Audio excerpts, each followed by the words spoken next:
Yokohama B Corsairs versus Albark Tokyo.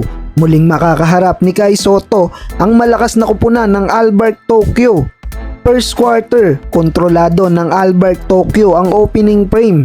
Dominante agad sa opensa ang mga import ng Tokyo habang si Kai Sotto medyo hindi maganda ang panimula.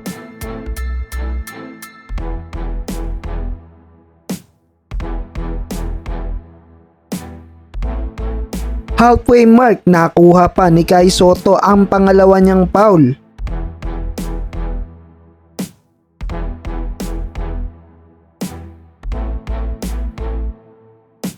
Under 3 minutes, mukhang hindi maganda ang tama ni Kai Sotto sa play na to, kaya inilabas muna ang Yokohama big man at hindi nakapagtala ng punto sa quarter na to.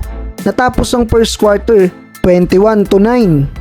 Second quarter, mukhang iniinda pa rin ni Kai Sotto ang bahagi ng katawan na tinamaan sa kanya habang kinakausap ng isa sa staff ng Yokohama.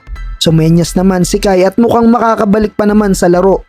Malaking kawalan si Kai sa loob ng paint para sa Yokohama kaya lumobo sa 21 points ang lamang ng Albark Tokyo.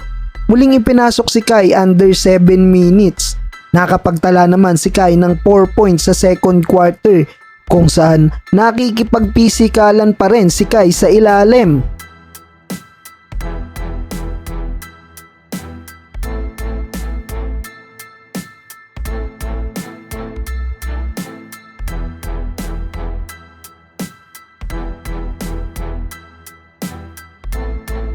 Under 4 minutes, biglang takeover mode si Oliver, 2 3-pointer.